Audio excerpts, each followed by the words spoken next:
Cada día de aprendizaje cuenta. Aprender importa. Y en un país en donde millones de estudiantes ya enfrentan enormes obstáculos para permanecer y aprender, proteger el tiempo que las infancias y los jóvenes están en la escuela es proteger su derecho a aprender. Muchas gracias.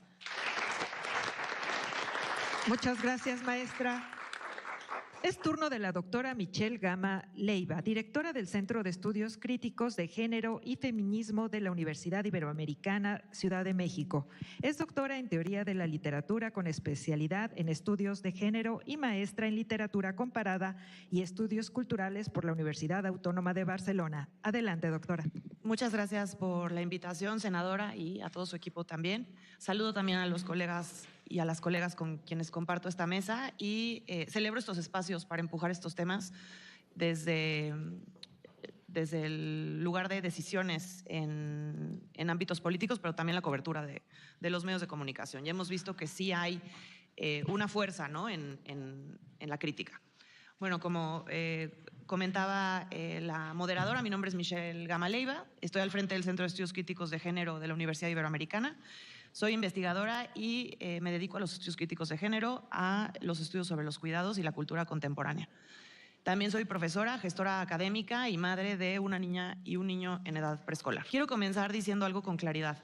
La discusión sobre el adelanto del cierre del ciclo escolar y luego la revocación de esta decisión no puede reducirse a un debate administrativo ni logístico. No estamos hablando únicamente de fechas en un calendario escolar. Estamos hablando de una decisión pública que impacta directamente la vida cotidiana de millones de familias mexicanas y que, como suele ocurrir en este país, traslada de manera silenciosa los costos sociales, económicos y emocionales a las mujeres. Cuando el Estado se retira, alguien tiene que ocupar ese vacío. En México, históricamente, ese vacío lo llenan las mujeres. La decisión anunciada por la Secretaría de Educación Pública bajo los argumentos de las altas temperaturas, el Mundial de Fútbol, implica una reducción significativa del tiempo efectivo de aprendizaje y una expansión abrupta del tiempo de cuidados no remunerados dentro de los hogares. A diferencia de mis colegas que hablaron antes de mí, yo más, aunque comparto por supuesto las preocupaciones en términos de educación, yo quiero hablar más del tema del trabajo de cuidados no remunerados. En los últimos días hemos escuchado una frase repetirse constantemente por parte de quienes defienden esta medida: la escuela no es guardería. Quiero detenerme ahí porque esa frase aparentemente simple, sobresimplificadora también, revela muchísimo sobre cómo seguimos entendiendo los cuidados en México. Por supuesto que la escuela no es únicamente una guardería. Reducir la escuela a eso sería desconocer su función pedagógica, afectiva, socializadora y comunitaria. También resulta profundamente irresponsable negar que las escuelas forman parte de la infraestructura social de cuidados de cualquier país moderno. El Estado es corresponsable de los trabajos de cuidado que sostienen la vida, también con las instancias públicas y privadas, ¿no? Todos y todas corresponsables. Compartimos la responsabilidad. De eso se trata, asumir la corresponsabilidad del trabajo de cuidados. Las escuelas permiten que millones de personas puedan trabajar, trasladarse, sostener empleos, estudiar y organizar su vida cotidiana. Son además espacios de alimentación, cada vez menos, como lo decía la senadora, socialización, protección frente a violencias y acompañamiento emocional para niñas, niños y adolescentes. Negar esa dimensión implica desconocer cómo funciona realmente la vida social. Aquí es importante decir algo con contundencia: los cuidados no son un asunto privado de las mujeres. Son una responsabilidad colectiva y es una obligación del Estado su corresponsabilidad. Precisamente eso muestran los hallazgos recientes que hicimos en una encuesta sobre la carga mental del trabajo de cuidados no remunerado que hicimos en la Ibero Ciudad de México. Nos interesaba medir la carga mental porque era algo que no medía el INEGI. Y yo creo que todas las mujeres que estamos aquí en esta sala sabemos perfecto qué es la carga mental. Cómo se llama el pediatra, si hay suficiente jamón para el sándwich, si ya tienen las vacunas al día, si ya ¿no? Etcétera, etcétera, etcétera. ¿No? O sea, yo creo que todas aquí sabemos perfectamente cuál es esa carga mental y ese indicador no lo estaba midiendo el INEGI. Les doy algunos de los resultados de esta encuesta. 62% de las mujeres cuidadoras reporta agotamiento emocional. 63% señala afectaciones en descanso y tiempo de ocio. 56% reporta insomnio. 71% malestar emocional asociado a las tareas de cuidado. 73%, y esta cifra quizás es muy relevante en esta discusión, ha rechazado oportunidades laborales debido a responsabilidades de cuidado. Esto es, los cuidados impactan el desempeño laboral, la proyección de la carrera, la salud mental y el bienestar emocional de quienes cuidan. Quisiera subrayar aquí algo fundamental. Cuando hablamos de cuidado, no hablamos solamente de ejecutar esas tareas físicas. Hablamos también de esta carga mental, de la planeación permanente, la supervisión, del trabajo invisible.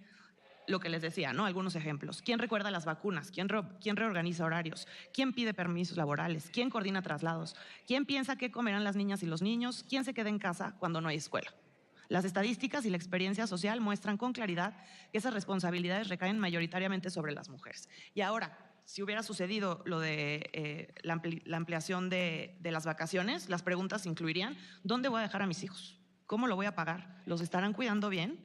¿Me darán permiso de llegar tarde o de salirme temprano? Resulta profundamente contradictorio que ocurra justamente en un contexto político en el que México tiene por primera vez una presidenta mujer y un discurso público centrado en la articulación de una política de cuidados desde una secretaría y en la idea de que es tiempo de mujeres. Gobernar con perspectiva de género no consiste solamente en que haya más mujeres ocupando espacios de poder. Gobernar con perspectiva de género implica tomar decisiones públicas que no profundicen las desigualdades estructurales que las mujeres enfrentamos todos los días. Quiero citar el posicionamiento reciente de la Red de Mujeres Unidas por la Educación. Ellas preguntan: ¿quién va a reorganizar los horarios, trabajos, traslados y economías familiares? ¿Quién absorberá las tareas de cuidado que el Estado decidió trasladar silenciosamente a los hogares? Y pues la respuesta es evidente. Las madres, las abuelas, las hermanas, las maestras y las cuidadoras asumirán esta carga. Una dimensión de estas desigualdades, pensándolo siempre desde una perspectiva interseccional, es la de clase, ¿no? Algunas familias podrán pagar cursos de verano, escuelas privadas, niñeras o actividades extracurriculares. Sin embargo, millones de hogares no cuentan con redes de apoyo ni con recursos económicos suficientes para absorber un mes adicional más de cuidados. Si no hay flexibilidad laboral, si no hay condiciones para cuidar, las consecuencias financieras van a colapsar a muchas familias mexicanas. Lo hubieran hecho, ¿no?, en caso de que esta medida hubiera procedido. Pero también es verdad que es algo que hay que visibilizar en espacios de discusión como esta mesa. Incluso en los sectores que sí pueden pagar ayuda, esta ayuda generalmente suele recaer en otras mujeres precarizadas. El sistema continúa funcionando sobre trabajo de mujeres, de cuidados invisibilizados. Me preocupa también mucho cómo no se piensa el impacto que este tipo de decisiones puede tener sobre niñas, niños y adolescentes, siendo que la escuela no es solamente un espacio de transmisión de contenidos académicos, sino también de protección social. Cuando las infancias y las adolescencias no tienen o no están en el entorno escolar, pierden estructuras de acompañamiento, socialización, actividad física, contención emocional y supervisión cotidiana. Lo anterior implica que esta medida hubiera incrementado riesgos para estas infancias y adolescencias. Existen además otras vulnerabilidades aún más graves, ¿no? Si en México la escuela es uno de los pocos espacios relativamente seguros frente a contextos de violencia familiar, violencia sexual, abandono o negligencia, reducir drásticamente el tiempo escolar también significa exponer a muchas infancias y adolescencias a mayores riesgos. ¿Quién me va a poder cuidar a mi hija o a mi hijo, ¿no? Si lo dejo con la vecina en caso de no tener flexibilidad laboral, ¿qué riesgos aumentan en esas condiciones que no están socializadas como si lo está la escuela, ¿no?, por ejemplo? En los últimos días también hemos discutido el riesgo de la sobreexposición digital. Tengo una colega, Ximena Chao, que advierte sobre cómo en las vacaciones hay riesgos asociados a que niñas y niños pasen jornadas completas frente a plataformas, redes sociales e inteligencias artificiales sin supervisión suficiente, algo que seguramente sucederá durante los periodos de vacaciones cada vez más, ¿no? Las niñeras se han vuelto nuestras pantallas también. Eso es algo que ya no podemos negar en el 2026. Otra dimensión que me parece preocupante, la enorme ligereza con la que parece haber tomado una decisión de esta magnitud. Modificar el calendario escolar nacional afectando a más de 30 millones de estudiantes. La discusión pública en estos días ha estado marcada por contradicciones institucionales, falta de claridad y ausencia de diagnósticos sólidos sobre impactos diferenciados. Ya lo comentaban mis colegas, ¿no?, que no tenemos indicadores para tomar decisiones de esta naturaleza. Incluso los especialistas y las especialistas en educación señalaron que la medida vulneraba la Ley General de Educación al reducir los días efectivos de clase por debajo del mínimo legal establecido. Creo que es importante señalar algo desde una mirada más amplia. Las políticas públicas no pueden seguir construyéndose desde la ficción de que existe una familia tradicional homogénea, donde siempre habrá una mujer disponible para absorber cualquier crisis institucional. ¿Por qué digo que es una ficción? Porque en esta narrativa cultural que habitamos siempre pensamos en la familia formada por un hombre, una mujer, los hijos, las hijas, la mascota, en una situación idílica, ¿no? Y pues la realidad es que no es así, ¿no?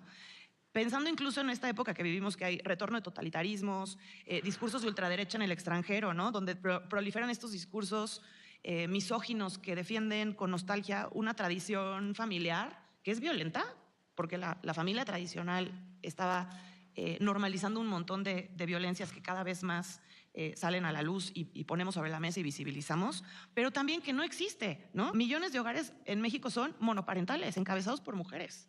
Mujeres que trabajan jornadas completas, mujeres cuidadoras de personas adultas mayores, mujeres sin redes familiares y mujeres precarizadas laboralmente.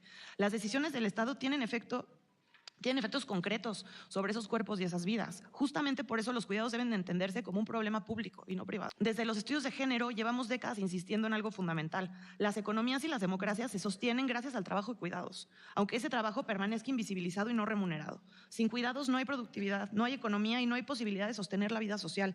A pesar de ello, seguimos diseñando políticas públicas como si ese trabajo apareciera mágicamente resuelto dentro de los hogares. Me parece fundamental que esta discusión no termine solamente en si se adelantan o no las vacaciones. La discusión de fondo tiene que ser mucho más profunda. Tenemos que preguntarnos qué modelo de país queremos construir, qué lugar tienen los cuidados dentro de las decisiones del Estado, qué significa realmente gobernar con perspectiva de género y qué implica reconocer la corresponsabilidad social de los cuidados. No basta con nombrar los cuidados en el discurso político si las decisiones concretas siguen descansando sobre el trabajo invisible de las mujeres y de las personas cuidadoras, pero en su mayoría son mujeres. Quiero cerrar con algo importante. Esta intervención no busca negar la complejidad de las olas de calor ni minimizar la necesidad de proteger a las infancias frente a contextos climáticos extremos. El cambio climático también exige respuestas institucionales. Precisamente por eso necesitamos políticas públicas integrales, serias, articuladas, no decisiones improvisadas y unilaterales que trasladan los costos a las familias. Necesitamos infraestructuras escolares adecuadas, horarios flexibles diseñados con perspectiva territorial, sistemas públicos de cuidados, políticas laborales corresponsables y procesos de decisión que incorporen análisis de género y de desigualdad social antes de implementarse. Las decisiones públicas nunca son neutrales. Cuando el Estado no piensa en los cuidados, alguien más paga el costo. Y en México, insisto, históricamente, ese costo lo han pagado las mujeres. Muchas gracias. Muchas gracias por su exposición a la doctora. Continuamos con la participación de la doctora Cintia Lorena Michel Sagún, investigadora y especialista en trabajo de cuidados por el Colegio de México. Es doctora en gobernanza por el Hertz School de Berlín. Es maestra en Administración y Políticas Públicas del CIDE y licenciada en Relaciones Internacionales por el Instituto Tecnológico de Estudios Superiores de Monterrey. Adelante, por favor. Muchas gracias a la senadora por la invitación y sobre todo por propiciar este foro que a mí siempre me encanta hablar de cuidados. Yo disfruto mucho ir a donde me inviten a hablar de cuidados porque me parece que es un tema crucial. Pero me parece más importante todavía en una situación en donde de repente el Estado decidió así, de un día para otro, reducir 6 semanas del ciclo escolar, 7 semanas del ciclo escolar. Me parece que es un contexto que se vuelve tan propicio para hablar de cuidados. Esta decisión, que afortunadamente ya fue revertida, es muy reveladora de lo que hasta hoy el Estado y toda la sociedad estamos entendiendo sobre los cuidados. Es precisamente eso que entendemos o que no entendemos sobre los cuidados lo que permitió que esta decisión fuera siquiera concebible. Yo no sé qué pensaron ustedes cuando leyeron la decisión, cuando les cayó. Yo sí, es que no entiendo. O sea,